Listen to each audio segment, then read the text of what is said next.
Hello everyone and welcome back to another episode of Bout with Drose. In today's episode, we'll be covering a few key updates from across the Real Futbol League, from club rebrand to match scheduling chaos, mystery teasers, and a bit of behind-the-scenes drama shaking up the Ligue La Première. We've got plenty to unpack, so let's get right into it. We'll start with one of the biggest visual changes this week, Athlétique Beaumont's brand new logo. The club officially unveiled their rebrand earlier this week. They swapped their long-standing crest for a cleaner look. The new design keeps the classic Beaumont colors, but kind of trays the detailed badge style for a minimal circular oval emblem. The initial reactions have been kind of mixed. Some fans love the refreshed identity, calling it sleek. Others, though, feel like it's lost a bit of that old-school charm that made the previous club logo stand out. Regardless of opinion, it's clear that Beaumont are signaling a new era, one focused on rebranding both on and off the pitch. We'll see if that visual change translates to improved performances in the future. Now let's move over to another story this week, the Hastings vs Porte Coupe de Europa final, scheduling dispute. It started when Big Black Binoculars 55, representing Hastings, made it clear that next week would be ideal for their side, citing personal commitments and player availability. He even mentioned he wouldn't sacrifice going to his family's grave for an RFL match. Porte Peter Souls quickly responded, saying they couldn't agree to next week, but were open to playing an hour later, not earlier.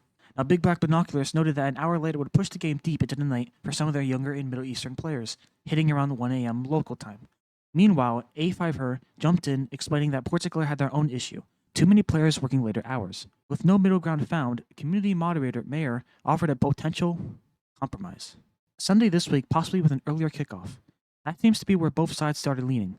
As of now, no time has been officially confirmed, but it looks like Sunday will be the match day, with the kickoff to be decided. We'll have an official update on the ExtraTime Plus server once it's finalized. If you thought that was complicated, the Coupe de Champions final between Tarragona CF and SD Cordoba hasn't been any smoother. The back and forth began when Tarragona's Eddie the Warhog asked whether they'd be postponing to next weekend or risk playing with a heavily rotated D team. Then Cordoba's Foxinek floated the idea of moving to Saturday next week, trying to accommodate both sides. Now enter Nerdian, who mentioned that Egg said Sunday would work better. But confusion kicked in immediately. Tarragona's manager Sean questioned how that would make sense if both teams had already agreed on next weekend, calling the decision silly. Things eventually reached a semi-consensus, I would say. Daniel Dieg stepped in, asking both managers directly whether they prefer this week or the next. Foxinek confirmed that Tarragona can't play this week. Serb, Cordoba's manager, offered a Saturday this weekend slot, but Sean shut that down, citing the missing players. By the end, it was clear. Both teams preferred next weekend, and that's where the discussion landed. So as it stands for now, the CDC final is set to postpone to be next weekend, with the exact kickoff time still to be decided. As always, we'll keep you posted on the ExtraTime Plus announcements when the official time drops. Now for our next story, this is where things get a little mysterious. Yesterday, RFL members noticed 3 announcement pings, and then just as quickly they were gone. Some users reported seeing 3 short video clips in the announcements channel before they disappeared, claiming they looked like teasers for an upcoming national team competition. No one's confirmed anything official yet, and the post vanished almost instantly. But it's fueled plenty of speculation. Was it an accidental early post, a teaser campaign, or something else entirely? We'll be keeping an eye out, but one thing's for sure, something big may be brewing for next season. Now let's talk about what did get played this past weekend, the CDC semi-final between Wakefield Academy and SD Cordoba. And as you all know, SD Cordoba won this game. Unfortunately for Wakefield fans, it just wasn't their day. Cordoba came out on top and looked dominant throughout the match, showing exactly why they've earned their place in the final. Wakefield struggled to find rhythm and never quite hit their stride, but Cordoba's composure, movement, and discipline were on full display. It's a performance that reinforces just how much quality there is in that squad and why many are already calling them favorites for the CDC title. For our final story, the latest twist in Ligue La Première. The title race has been temporarily paused as the league awaits the outcome of an investigation involving Earwax, a player for St. Roch.